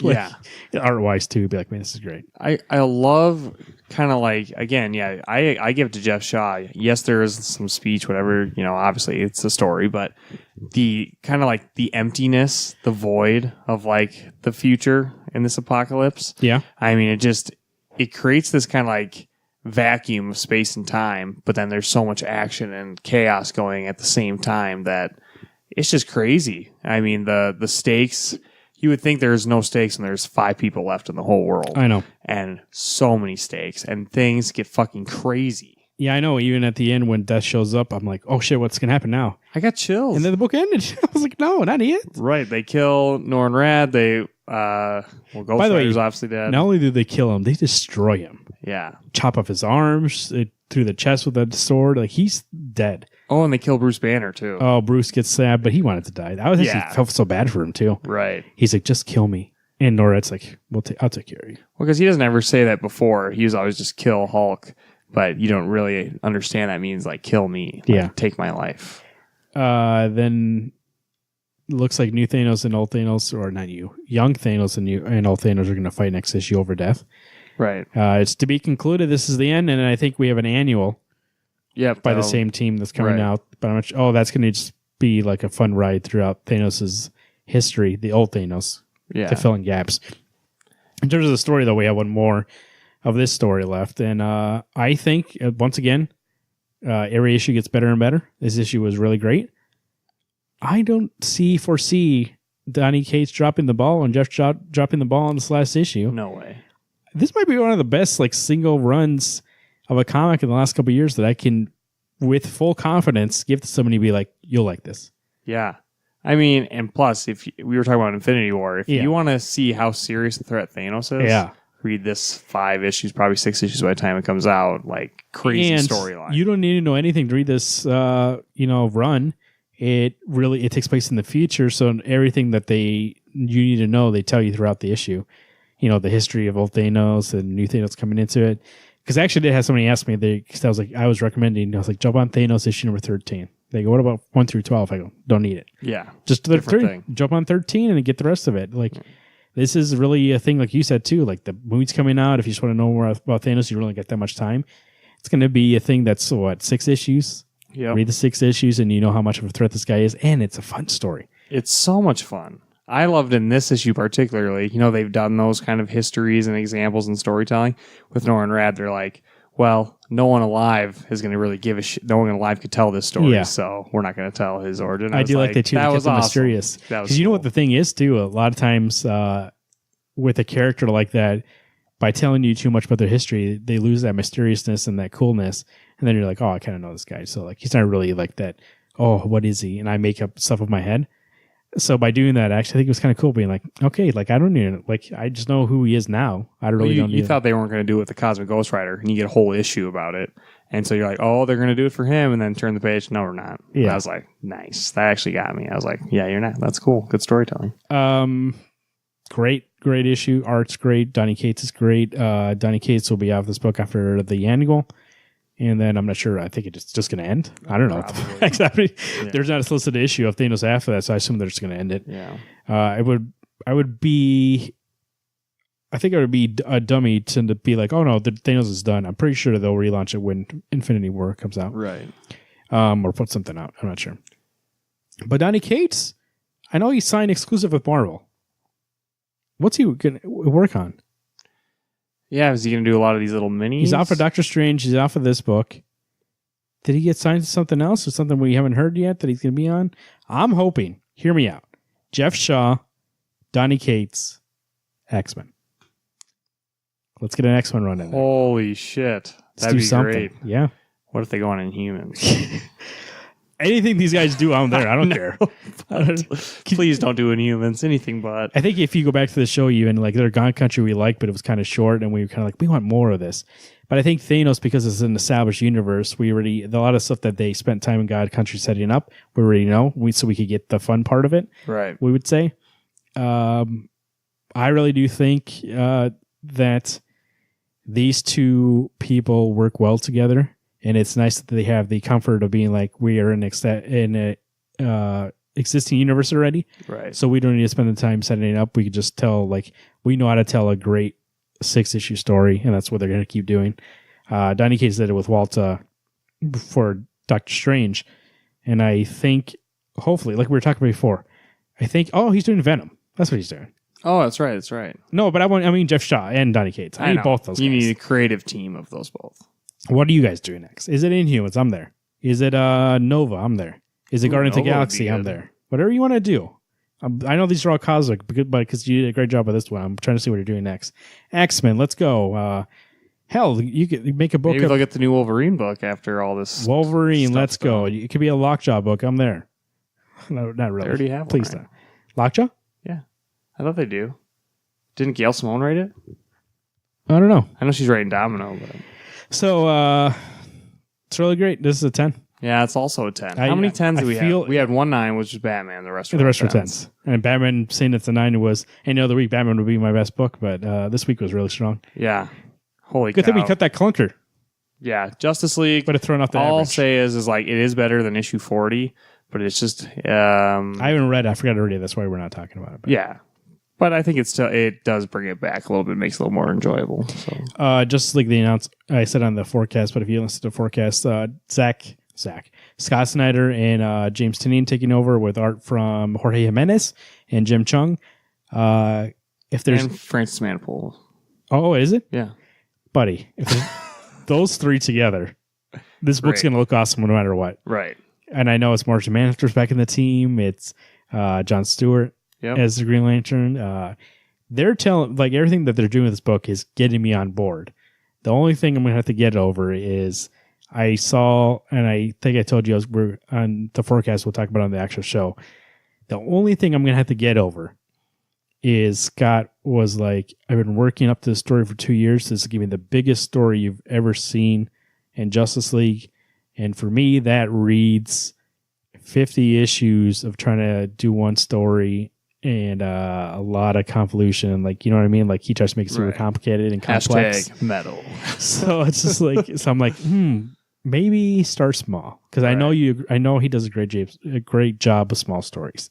Scott is a great writer. It's just sometimes they get a little ahead of this. Maybe James Tynion being there will help him out. Right, exactly. They can maybe break down the story a lot more. So we'll see. I'm on board with the Justice League. And I think you would say the Christopher Priest stuff is good. Definitely better than what we had before. Yeah, absolutely. But Christopher Priest does definitely like to have a lot of dialogue and a lot of Right. talking. So Yeah, because like Brian Hitch on Hawkman, I'm not kidding. Christopher Priest, what are you doing next? I know you're doing Batman versus Deathstroke. What else? Come on, take over another book. Let's go. Those books for this week, that's March 21st, 2018. We have Batman number 43. Jeez, 43 already. Yeah. Department H number 24. 24. Killer be Killed number 17. Thanos number 17. And Mighty Thor number 705. Mighty Thor number 705. Supercon 2018, Return of the Con, September 28th, 29th, and 30th. Tickets on sale at supercon.com. Alex, we're going to be there doing a show, aren't we? Yeah, we're going to be there on the 28th doing a live show for everyone. What's it going to be called? Wednesday Comics After Dark. And not only us are going to be there, a lot of people are going to be there. Phil Hester, right, Garrett? Yes, Phil Hester, the current artist of Batman Beyond. He's done other projects like Shipwreck. He's done some Swamp Thing that you may or may not have seen, and some Holland Files that came out recently. Not only Phil, signed Steve, Shea Fontana, Tony Fleece, Travis Nye, Midwest All Pro doing a show the 28th. They'll be doing a show that night. That's the main attraction that night. Jill Thompson, Ryan Cody, John Allen, and more. Tom Wynn. Going to be at supercon.com. Make sure there's a lot going on that weekend. I would say, if I am going to tell you any kind of advice, buy that weekend pass. You won't regret it. You got MAP concert that night also. You got Wednesday Comics After Dark. And then you got a whole weekend of stuff to do, people to see. Supercon.com for more information. So you know what? It's the time of the year again. Alex is not here, so me and Garrett thought we would take the opportunity because he realized that Alex is not really a movie guy. Doesn't really care about this. Is a comic book show, but there's also when the medium transcends, and they try to adapt it, your boys here are going to talk about it. While we can. While we can. So this is your summer movie preview. I have all the comic book movies that are coming out, and the way I did it was comic related. Books coming out or movies coming out through July 27th. There wasn't really much past that, and I think that's kind of the end of summer. Right. August really, but there's nothing in August. Yeah. We'll go through those movies, and then we'll go through a quick list of other movies that I think aren't really comic related, but I think people here listening to this are really going to be interested in, and we'll give some quick comments about that. Yeah. But this is going to be the main thing about movies coming out that are comic related. The first one, April 27th, we know Avengers Infinity War. We just Obviously talked about gonna be the huge hit of the summer. Probably I'm looking at this list, probably the biggest one on this list. 10 years in the making. What is going to happen? I think we talked a lot about it during the trailer thing, but let me ask you something not related to, I think we talked a lot about the movie already. Right. Let's talk about this hype. Let's talk about this 10 years in the making, these actors, fan reactions. There's a lot of casual, and when I say casual, I mean a lot of people who just watch these movies are really invested in this thing. Yeah. 10 years and they're all in and they're really gung-ho for this. And you know what the one thing I keep hearing is, and it makes me kind of laugh, but also makes me kind of like proud of me, like, and actually reflect on comics in a way. I hear from a lot of people who just watch the movies be like, I've been waiting 10 years to see these characters interact. Isn't it cool seeing Doctor Strange talk to Peter Parker, talk to Spider-Man? Isn't it cool seeing Tony Stark talk to Peter Quill? And you kind of want to be like, yeah, it happens in the comics all the time. Right. But for them, it's the first time it's happening. So, I mean, like, you could see that joy being like, this is their first major crossover event. Right, absolutely. And it's like, it's really great. But also made me think, maybe in comics we have too much of that, right? It's not as special. It's not special anymore. Well, I mean, if you want to think about Marvel as a comics industry, focus heavily on crossovers and events. Whereas the movies, they're their own things. And they only interact in, like, you know, the big Avengers movies or whatnot. But otherwise, yes, it's more special when you're doing all this build-up and then you get this, like, outpour of all these characters meeting that you love as opposed to getting it shoved down your throat every single time. That's what I mean. Like, I was thinking, I was like, if I was in charge, I would put some mandate being like, in your individual books, you really have to get, like, crossovers so the characters are proved. We're not going to have any major kind of crossovers where a lot of people come together into events. That's the reason why events are special. That's the reason why people would want to get them, because they're going to see Doctor Strange and Spider-Man meet. They're going to see all this interaction that they don't see in the other books. Otherwise, it's like guest starring Peter Parker and Doctor Strange, and you're like, okay, I've already seen that. Ghost writing, but then you're like, yeah, that's like, it happens all the time. It's not special anymore, which I understand it's connected universe, but Marvel's thing used to be separate but connected. Like, it would be Doctor Strange's book. He would bring in people that would be necessary for his book, but you wouldn't get like a Spider-Man, because what's the point? Like, there's no point in Spider-Man and Doctor Strange working together. Instead, you would get like Ghost Rider. Makes sense. And then the event, the reason why Civil War, the first Civil War and Infinity Gauntlet, all this stuff was Secret Wars, the first Secret Wars, was huge because it's like it's the first time you see those people together. Right. And it's a threat that really does need all of them to be together. And I'm thinking about this movie and see people say that and being like, this is their first crossover event? Yeah. Can you imagine how much money is this movie going to make? This thing's going to be huge, It's right? going to be, I think it beat the ticket sales from 10 a.m. to 2 p.m. It became the number one selling movie of all time. Yeah. On Pre-sold movie. So I'm like, that was 4 hours. And we know from personal experience that even the theater that our comic book shop bought some tickets, but by the time they could get to it, people were already trying to buy that thing. Right. People were on that ball being like, let me get these tickets. Yeah. I've heard from all other people being like, do you get your Infinity War tickets? Like, people, I'm like, oh, you like this movie? You know what I mean? Like, this is the thing. Like, if they could translate this somehow to being excited about the comics, this would be the thing that would save that industry. Like, this thing is going to be huge. Yeah. I mean, I know I get that too at my work. I get people talking like they know that I read comic stuff. It's like, oh, are you so excited for Infinity War? And I'm like, as much as I am, like, it's not about I mean, it is about the comics. That's the source material. But I just mean, like, this is something that stands alone that no other tell me another movie franchise that's going to pull off what Marvel's going to do on April 27th. 10 years. 10 years. You know how hard that is? Starting with a scene with somebody playing Nick Fury you didn't think would play Nick Fury ever again. Yeah. He was in there for 2 minutes. Written by Brian Michael Bendis. Adios. Yeah. Right. That's true. He wrote that after credits scene, but now he's not part of it. Those people actually were, if you look back to those original Phase 1 movies, they really did have help from like Brian Michael Bendis, Joel Quesada. Like they were really involved in like shaping that universe, and then eventually decided they didn't need them anymore. Right. Because they were going their own way, which makes sense. That first arc, that first phase is way more comic relied on, and then they went their own way with the stuff.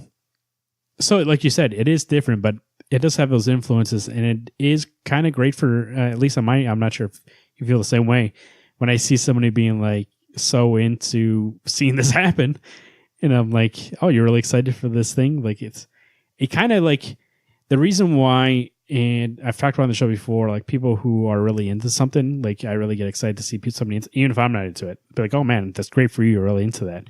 You have that passion. People are really passionate about this universe. Absolutely. Everybody who like people who are like probably wouldn't be passionate about those comics, but these characters over 10 years, they've done such a great job that I think even I guess it has to be good, but like we were talking about before, there's chances when there's chances that it might be 100% successful. Might be too much going on, but I think at this point they've done enough where the movie's going to be like, I'm going to get enough from that movie that's going to make it worth it. Right. They've done a great job. So I tweeted out when they passed the 10-year anniversary, congratulations. There's no way anybody's ever done that and anybody's ever going to do it as well as they did. Right. No way. Now they're going to be, everybody's copying what they're trying to do. I mean, monster movies. And they're not DC, working. Monster movie thing's dead in the water. The DC thing's dead in the water, basically. Anybody who's like, we can make a connected universe, they don't understand is that Marvel, even though they, from the first movie, said, we're going to connect these universes, we're like, okay, we got to make a plan and we got to make sure that these movies are great. Otherwise, nobody's going to ever like Thor if his movies aren't great. Nobody's going to like Iron Man. Nobody's ever going to like, Ant-Man if his movie's not great. Nobody's going to like Guardians of the Galaxy. They got people who, James Gunn was perfect for that movie. They got people like the Russo brothers for Winter Soldier who were perfect for that movie. And Russo brothers, and then even for Infinity War, they're like, okay, we need to bring these people and direct this movie. Right. Because they saw, wait, this is what we needed. Kevin Feige is great at finding people perfect for the movie, but also keeping everything. Like I know an MCU movie when I see it. Right. But there's still, especially the last couple, have been really heavy on me. Like, well, put your own flavor on it, but it's still our recipe. You know what I mean? Right. So, yeah. I'm excited. I'm very excited. Can't believe it. Like the fact that they brought it a week earlier. I think that, I know. I think they just, yes, that's good that it's the same release as UK, so spoilers for everyone around the world, but it just gets you that more excited that I'm a week closer to seeing that movie. So April 27th, Avengers Infinity War. Get your tickets, they're on sale now. We got ours. We're going to be there, see it. And by the way, usually I don't like to show our cards, but I think we're close enough to us actually recording this that I can say it. In honor of 10 years of Marvel, in honor of Infinity War coming out. Next week, there's no actual show. Me, Garrett, and guest host one are going to get together and give you a little commentary on the first Avengers movie so you can watch it, catch up. We'll I'm excited to watch that movie, man. I haven't seen it in forever. We're going to bring hope. There's a lot of MCU talking that I would expect in that commentary, so go ahead and check that out and rewatch the movie with us. May 18th, Deadpool 2. We just talked about the trailer. David Lynch. I'm not sure if there's more to say. You have more to say about Deadpool 2? I really don't have much more. It's just that I really enjoyed Deadpool 1, but again, can it be its own thing? And what I did see of Cable in the show, like I agreed, like that's really cool, but I'm like, why? Yeah. That's what I want to know. So make me convinced that there's a reason Cable should be in this movie as opposed to, Cable and Deadpool, right? Like I need more than that. That's what I was thinking too. I was like, I know that they've always had this kind of relationship in the comics, but when I saw who's in this movie, I was like, is that too soon? Do you do 2 Deadpool movies and then he's in the third one? Like, It's kind of weird that you're ready, and there's X-Force now. You know what I mean? You didn't wait for the third one for that? Like, how many things you're going to be like, all right, that first one was good. Now, okay, what else can we put throw in there? X-Force, Cable. We got to make this universe. We got to make these movies eventually. Right. So it's like, how much is it? Too. Yeah, how much is it that Fox is like, hey, put X-Force in there, put Cable in there. Yeah, this movie, again, it could be a great movie, but if you just kind of like put Cable in the background, like he'd maybe show up a couple times throughout the movie, not be like an actual main character. And then you're right, in the third one, he gets his like magnum opus. But I don't know. Comedy looks good. Action looks good. Just bring it home for the plot and that'd be in. Marketing's good too. So yeah, those people, whoever does marketing for that movie, they know what they're doing. Like even that part of the part of the trailer made me laugh. Is not even part of the movie. It's part of the trailer where it says in the studio they brought you the Devil that Wears Prada and what was that? 28 Dresses. Yeah, that made me laugh. But I'm like, that's not part of the movie. That's just part of the marketing. Whatever that jersey was that Deadpool's wearing, I was like, if they sold that, I'd buy it. Oh, that X-Men? Yeah. Yeah. So that's sick. May 25th, I put this on here because they're Star Wars comics. Solo, directed by Ron Howard. I put directed by Ron Howard. That's not 100%. I mean, he refilmed most of it. So right. I'm sure he gets originally directed by Phil Lord and Chris Miller. Now Ron Howard. Ron Howard. Happy days. Solo. One trailer came out so far. A teaser and then a trailer, right? Yeah. I saw Lando Calrissian. That's enough for me to be in. We have Lando Calrissian. We have Han Solo. We have a new character. I'm not sure who she's supposed to be. Right. Chewbacca. And we have Woody Harrelson. And so here's the thing about this movie. If they just show me that trailer and it was still directed by Lord and Miller, I'm in. 100%, no doubts whatsoever. But we know that they reshot most of that movie. We know that they kicked them off because they were Phil and Lord were doing a lot of improv comedy, and they were like, no, we need to make sure this movie is in line with our other movies, and we need to get it out fast. That's not how we can't waste time with this movie, is what Kathleen Kennedy said. And they brought in good old Ron Howard. Ron Howard is your paint-by-numbers director to get stuff done fast and quick. Yeah, that's where I'm worried about it. It's like, don't get me wrong, like, Da Vinci Code trilogy, like I love it, but I just know that it's not like your grade A quality movies. I don't know. For some reason, I'm just not excited about this movie. Like, what is there to tell that's gonna like? There's no stakes, like you brought up before. Obviously, he lives. That's what happens in Star Wars. Like, is his girlfriend gonna die? Well, who cares? He's gonna marry Leia. So it's like that's the thing. It's like, oh, there's a new person. Okay, she must die. Yeah, he never talks about her ever again. She's never in the other movies. This supposed to take place before 4, right? So obviously, and she says in that trailer, like, I know you better than anyone. I just kind of felt uncomfortable. I'm like, damn, man, Leia's coming up here. Like, what are you doing? Yeah, I was like, did they do? Well, obviously you're not around for that. So what happens? Yeah. This movie's gonna either be a great little fun movie. It's not gonna be really deep. There's no way that's possible. It's not gonna be like Rogue One or Rogue One. I thought actually did a great job about making that movie serious but also fun. This movie's just gonna be fun. But the thing that makes me worried about this movie, and that Rogue One actually didn't do a lot of, it did some. It did it actually in cool ways. But this movie, I believe, it looks like it's gonna do a lot. Is gonna be like, hey, you guys know about the Falcon, right? Huh? Yeah. You guys know about Chewbacca, huh? Nerf herder? Yeah. You guys know about Han Solo? He shoots first. I can show you there's something where he shoots first. It's going to be all references to the main trilogy. Yeah. And it's going to be like, hey, remember this? Remember this? A prequel can fall into that phase where they're like, hey, this is a reference for later. Or he'll be like, he'll make like some sort of joke where he's like, man, there's no way ever I would fight a battle station or something like that. Yeah. Or he'd be like, hey, that's no moon. Like, make references. Some kind of pun. And that's always what happens. And it's like, that seems like it's par for the course from what I've seen from the trailer for this movie. Now, this is what gets me really worried. I'm just thinking about production schedule alone. Tell me in what year ever does 2 Star Wars movies come out? Yeah. This movie has come out way too quick. It seems like they started making it. The whole thing with Lord and Miller happened. Yeah. And they're like, we have no fucking way out. We just got to do it. And I feel like it's a mistake. I felt so nervous that they're still releasing it on the same release. I feel like also Ron Howard took over like 6 months ago, right? Yeah. So he filmed it. They edited it together. They put effects in. And the movie's coming out May 25th. when he had like 6 months to do this. Like, you're right. Like, it's like, Whoa, okay, slow down. maybe that's okay for a movie that's like low budget and it's like just people. There's no special effects. It's not good for a Star Wars movie. You're trying to make me be, lost in a world like this. Right. And then also script wise, it's like, here's the thing though. I love Lord and Miller. They're so funny. I love their movies. Their fun movies are funny. I don't like Ron Howard that much. Right. I mean, I like him in Arrested Development, but he's not writing that movie. He's just an actor in that movie. Right. Or actor in that TV show. I really don't, like you said, those movies, Da Vinci Code, I mean, they're okay. They're not the greatest movies of all time. I'm not watching, they're not going to be Solo from the director of Da Vinci Code. I'll be like, yeah, man, I'm fucking in. Right. That's not, but if I saw Solo from the directors of the Lego movie, from the directors of Cloudy with a Chance of Meatballs, I'll be like, yeah, I love those movies. They're funny.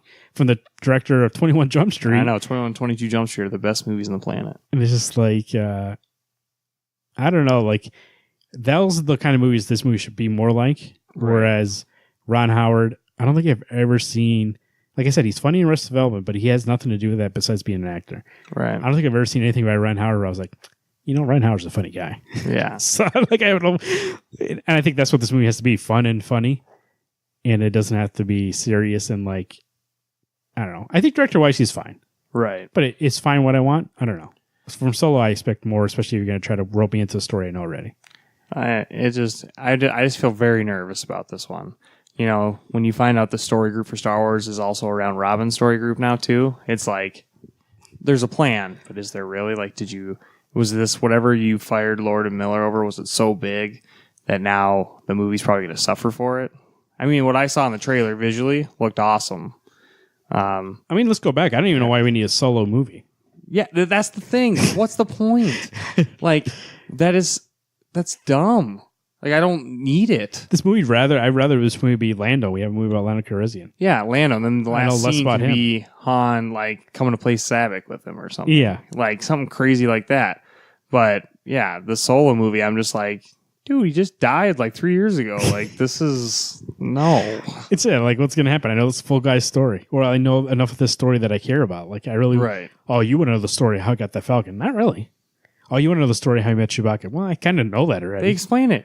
So him and Lando played a game of Sabak, and Han won. That's what I mean. Like, they've talked about it. It goes back to the thing about we were talking about with Silver Surfer earlier in Thanos, where they talk about something, you go, oh, that's cool, that's mysterious. And they go, hold up, let me explain how it happened and show you it. And be like, I don't care that much. Right. Like, what are you going to show me this game? And then you lose all this illusion. Because in my head, that game's pretty cool. And he gets that Falcon. It's a cool moment for Solo. When I see it, are you going to be able to translate what I've been seeing in my head for, I don't know how many years, when it's the first time I heard of that, when I saw the trilogy. So there's a lot of things that you have to get amazing in order for me to be like, yeah, this is worth it. Right. And there's not enough ingredients in this thing for me to be like, oh, this can be amazing. There's stuff being like, did you cook that long enough? Are these ingredients great? I'm pretty sure that you put 2 Star Wars movies in 6 months. That, I think, on this list, let me check here quick, is probably the one I'm least looking forward Right. to. I'm so nervous. Like, oof, not excited. Donald Glover's one of my favorite actors. I am looking forward to him playing Lando, but there's so much that he can do. Well, I read an article by him that he was very disappointed that Lord Miller left. I would Very imagine. upset. I know the way he works is very much like how they work. So I would imagine it's kind of like, you're all having the creative juices flowing. You're like, oh, man, this is going to be great. We're having a good time. And then they come in and go, we don't like this. We're going to change it. Ron Howard's coming in. And can you imagine trying to reshoot all those scenes and be like, I know this is better how he did it before. Right. So we'll see. Bummer. June 15th with Incredibles 2, directed by Brad Bird. Yes. So excited. This is also like 10 years after the first one, right? Yeah. We saw a trailer recently, a full trailer during the Super Bowl. Is that right? Yep. Incredibles 1. Kind of like Incredibles 1. I think we talked about it when the trailer came out, but it's a good movie. Do you like it? Oh, I love it. And Alex said he's seen it once. Yeah. So I'm like, crazy, man. That movie I love that movie. is so good. It has a great score with Michael Giacchino. He's doing the one for this movie also. It's great direction by Brad Bird. And actually, it's the only... Brad Bird did a great job on Mission Impossible Ghost Protocol. Yeah, that was the 4th one. Yeah. And now he's coming back to this. I mean, he did Tomorrowland too. I never saw Tomorrowland because I heard mixed things about it. Yeah, it was okay. But going back to Incredibles 2 to tell a story, and I don't think Brad Bird is a guy that directs a movie unless he has a story to tell. So far, everything with this movie makes it seem like it'll be as fun. And it seems like there's a point to the story that I think I'm there. Me too. I mean, that first movie, the comedy, and like the fact that's going to take place like right after the first one, but 10 years has gone by in our lives, like that's too cool. That's one, like, you know, you have all these like serious action superhero movies. Like, I just want to like have a good time and go see that movie. Like, I just want to have fun and go see that. Is definitely one on this list I think is going to be just pure fun. Yeah. It's not going to be anything where it's going to be too heavy. I mean, there might be heavy stuff. I think Pixar movies usually are heavy and fun. Right. But you know what? I think Pixar in general, even getting off the Brad Bird thing, because they do have a good team over there. There was a little slump, I think, Good Dinosaur and like that kind of era where they weren't sure where they were going because they had a group of movies that they set out to do. They got through them all, and then they were like, what do we do next? And they did Good Dinosaur, and it wasn't that great. And they did another one, too, another movie they did. I forgot. But there was kind of like a 2-3 year movie season where they weren't doing great. Movies weren't performing and the box office wise, but even like award wise, like other studios were beating them. Where in the past it was always a lockdown, like, oh, Pixar, that movie won. Of course, it's Pixar going to win. And people will always be like, oh, Pixar, it used to be like Pixar, that's your go. Like, of course it's going to be good. It's Pixar. Yeah.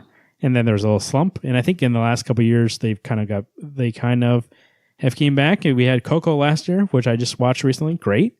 Yeah. Fantastic. Heard there's some sad parts in there. Oh, buddy. Oof. Don't watch that if you're having a good day. Or maybe do, so but you don't get too depressed. But I think at this point, I trust that studio again. I trust Brad Bird again. This is going to be a fun ride, like you said. Yeah. If there's any movie that feels like a good summer blockbuster, it's Incredibles 2. Yeah, super excited. July 6th, Ant-Man and the Wasp, directed by Peyton Reed. This is the sequel to Ant-Man. Not Ant-Man 2, Ant-Man and the Wasp. Yeah. So the two things that make me very curious about this movie. First movie, post-Infinity War. Yep. Does it take place after Infinity War or does it take place before? Like, that's the question we're going to have to answer. Because really, it depends on Infinity War. Does he end the planet? And then you can't just tell a fun story in between the two Avengers movies, right? Yeah. So it's either going to be a movie that be like, this takes place before Avengers, or it's going to be a movie where it's like, are they really between Thanos destroying the world? Like, because I would imagine Avengers, Infinity War, and then whatever the next one is still Thanos. Right. So we're really going to have a fun story in between that? No, I believe this can take place in a different time. You might be very right. Maybe we get some Wasp action in Infinity War then. Because like if they don't show the Wasp in that and then they say this is before, there's going to get so much backlash for that. Yeah, so I'm very curious to see where that takes place. Or maybe it'll say it'll take place after Avengers 4. Oof. I don't know. That's pretty far They kind of have to skate being like, let's not mention anything. So I don't know. That's a weird place for that movie. It is. That's all I'm saying. Like, I don't know what else you would have put there. I'm not sure if that was always the place for it. But it's going to be interesting to see where that falls in this timeline of MCU. Because the Spider-Man Homecoming came out, and the majority of that movie takes place before. Like it says, it takes place after 8 years after Avengers, right? Right. But it doesn't take place. It wasn't. I don't think it took place after. What was the movie that came out right before that? Civil War. I don't think it takes place after Civil War, right? Oh no, it does. You're right. It does. It's like a prequel sequel to Civil War. It mixes with the time a little bit. So there's a little bit of both. So maybe we'll get that a little bit in this. Maybe this movie will end and we'll see Thanos come to Earth, and then we'll be like, oh, this takes place before Infinity War, and that's all they'll tell you. Or maybe it'll just be like they wouldn't even mention it. I think they're obviously gonna do something, but I think they're gonna cool the jets on all the crossover with this movie and just make it purely the Ant-Man Wasp universe. I would hope that. I don't think Ant-Man really needs to cross over with anybody. Right. No, and like I think there's enough of the cast from the first movie, like, you know, Michael Pena is his best friend. So funny. And like I'm excited for when they like probably gonna do a scene where he describes the story and he like flashes back. Like, oh my god, those are freaking hilarious. I just had a theory. What? Maybe this takes place and explains. Maybe this does take place before Infinity War, and they do have a little crossover with Hawkeye. and him, the Wasp, and Hawkeye get lost in the micro universe at the end of the movie, shit. and that's why they're not in Infinity War. Oh. Wait, is Hawkeye in that trailer? He was in that trailer, right? He's not, but I heard he's in the movie. Oh, okay. Well, I don't know. I just don't know. Rumors That of it. makes me so confused where the movie's going to fall place, and we'll find out eventually. But you're just going off the fact that they might do the snap the fingers thing. But I know I'm going off the fact that Avengers 3 and 4 are going to have Thanos in it. Yeah, That was the plan always, unless they changed it. that's true. But it could be like, think about Infinity. Remember when he gets prisoner by that Yeah, thing? I mean, I don't know. we'll see. To stall him for a little bit. Anyways, I am really looking forward to the movie. That trailer was good. There were some It's good fun. laughs. Wasp's outfit looks cool. Yeah. A little dark. We would like to see some more yellow in that bad boy. But Peyton Reed was the guy who I wasn't sure on the first movie, but he did a great job, and I really did like it. He's great with the comedic moments, which I think really Ant-Man needs, because he's a character that's comedic, and it's Ant-Man. I think if you're going to make a mainstream audience accept Ant-Man, you have to make fun of it a little bit. So he did a great job about that, but also like making people really like Ant-Man and like believing in that character and being like, I like this guy. And now we have Giant Man. He can get big. So there's a lot of things here where it does feel like it is going to be different enough where I'm like, because it's not Ant-Man 2, it's Ant-Man and the Wasp. right, that's exciting. So that is exciting. And that trailer, the way that the text looks more comic booky, looks more like fun and like less and more lighthearted and like kind of even campy in a way. Right. And I think I'm in for that.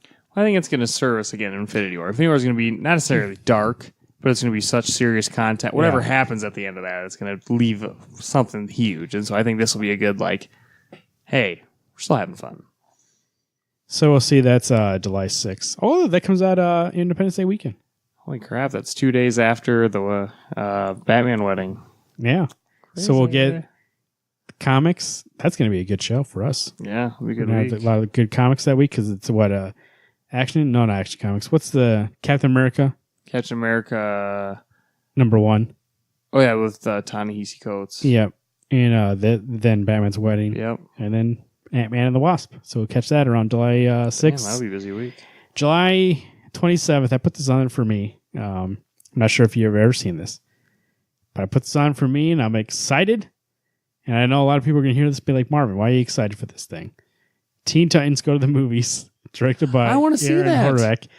That show, I'm going to say this right now, and people listen to the show right now. I know there's a lot of people being like, Teen Titans Go. I don't like Teen Titans Go.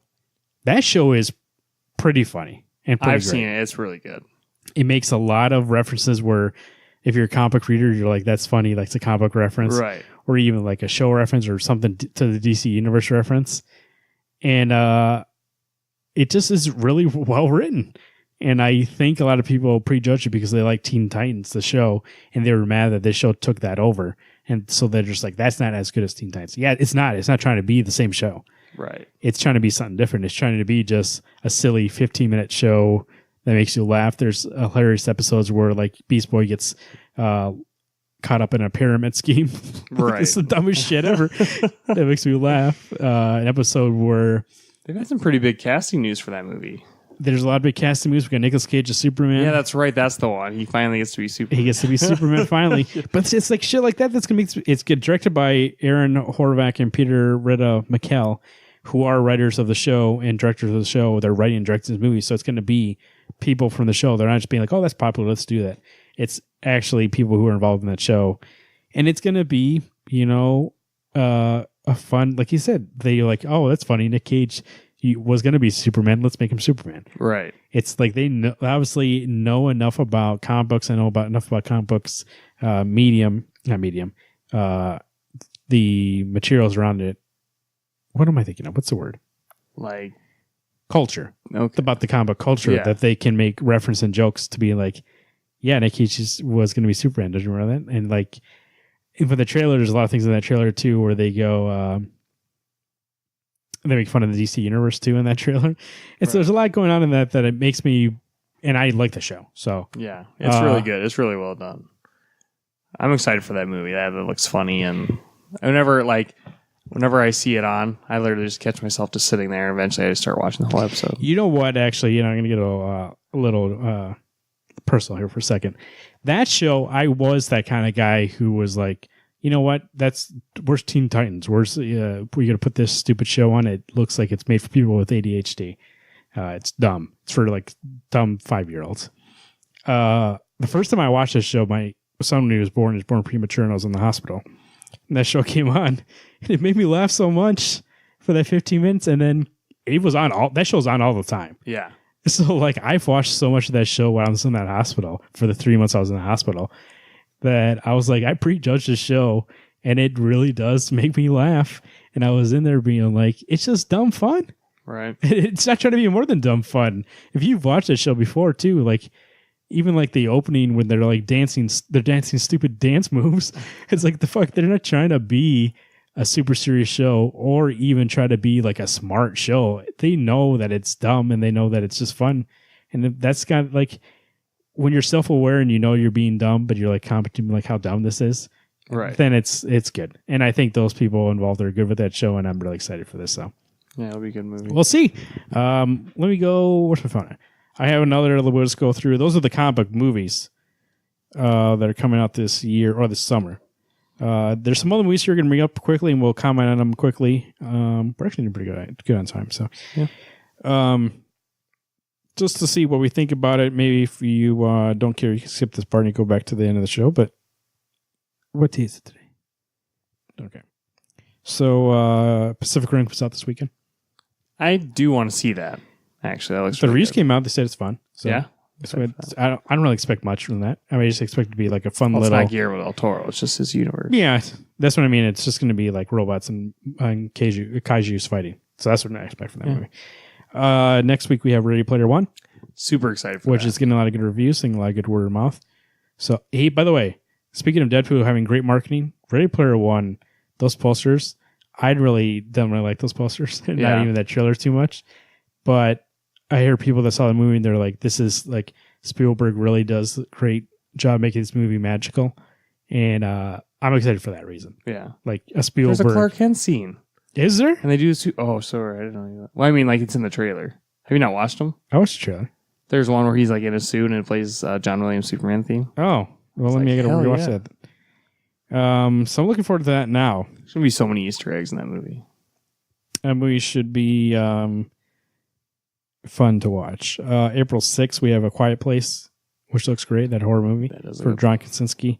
His first writing and directorial. He wrote and directed it. The story is that he finished the script, and Emily Blunt, they're on a plane ride back, and he's like, hey, can you read this over?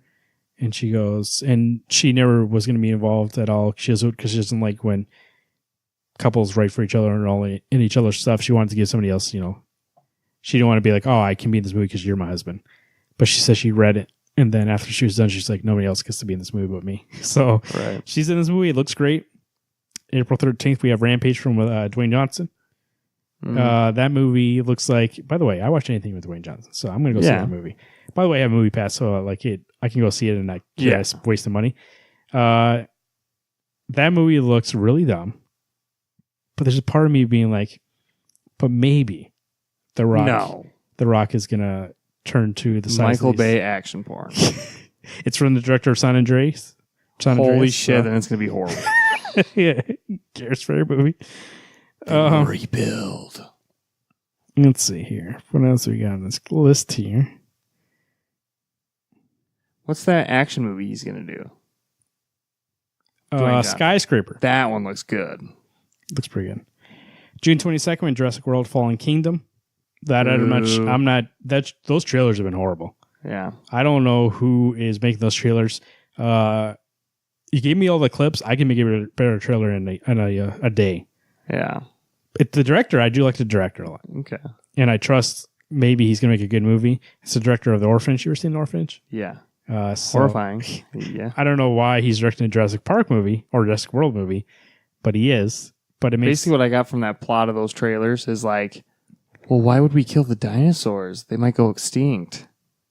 Who gives a shit? They're just trying to murder you all. Let's go back and save them. But they try to kill you. They're still animals. And it's like, okay, well, if there was a lion on an island that tried to kill me, I'm not going back for that lion. Yeah. I don't get Adios, you're on your own, buddy. And it's like, I mean, not to be cold, but it's like, dude, you made them in a lab. Make more of them in a fucking lab. Right. To see the plot it just seems stupid. It just looks like they're gonna we need to do a sequel. We'll see though. Sicario 2 on June 29th. Sicario is really a great movie. You ever seen Sicario? I have not seen. You should watch Sicario 2. It's so good. It's on Netflix, and I heard that the girl that plays Laura Kinney and Logan is in that movie as the daughter of one of the people. Yeah, she is. Crazy. Let's see here. Skyscraper, July 13th. There you go. Yeah. Dwayne Johnson. Mamma Mia, here we go again. July 20th. Mamma Mia. Mamma Mia was really good, but enough so they make a sequel? Hey, here we go again. Yeah, I guess. I'm in. The first movie I went to dinner Bye. went to dinner beforehand, got drunk, and go saw that movie. That's how you got to see it. You got to see it drunk. Eat some pasta beforehand. July 27th, we have Mission Impossible Fallout. We're looking forward to that movie. Yeah, that movie looks great. Did you... I know we're just spinning off here, but did you see that video that Henry Cavill made about shaving his mustache off? Yeah. That was pretty hilarious. You're watching Mission Impossible, and Tom Cruise does his own stunts, and it's always like, there's always one super dangerous stunt that he's like, man, I can't believe Tom Cruise did it. He hangs from the plane in the last movie. He hung from the Dubai tallest building in the world. Right. And it's like, what did he do in this movie? So in the trailer, you see him in a helicopter, or in a plane, helicopter. No, it's helicopter. Going towards the semi, and he kind of tries to get out of the way. He did that fucking stunt himself. I know. And he got injured too. He got injured. First time around, he did get injured. He got injured jumping from building to building. He did. He broke his ankle. Oh, ouch. Hitting the building. But he's doing a helicopter scene. By the way, Will Smith does a YouTube page, and he needs somebody to fly a helicopter. So he calls up Tom Cruise, and I go, of course Tom Cruise fucking flies a helicopter. Yeah. You should even watch the behind the scenes video of Live Die Repeat. That guy is he does all his stunts for sure, most of them. Yeah, so that looks like that catches us up to where we were for the other one. So, you know what? It's not a bad summer. There's been worse summers in the past. I think last year too we were kind of down on it, but I think it's going to be good. Starts off strong. Yeah. Infinity War, and then it's going to end strong with Teen Titans Go. Yeah, I think there's going to be some like gems, kind of sprinkled throughout the entire summer. There's going to be some that are obviously be bad. Can I tell you, Avengers Infinity War, please don't suck. I don't think it's possible. I don't think it's possible. There's too much going for that are good. Yeah, you're right. But there is one thing. This has never been done before. Yeah. That's the only thing that's standing against it. It's like... Those directors are good. They wrote the movie too. A lot of good actors in that movie. You have Ken Fahey looking over this whole thing. It's 10 years in the making. There's a lot of things here that can be you dropping the ball. Please. I need that movie to be good. I know. If it's not, oofta. If it's not, can you imagine that 10 years? Like I said, it's before. It's like, yeah, I think at this point, pat yourself on the back, but also like you can run a race and get to the finish line and be like, man, I got here faster than anybody. But if you don't cross that before the second person, you're still second place. Right, so. Exactly. Wednesday Comics 605 at gmail.com. Send us an email.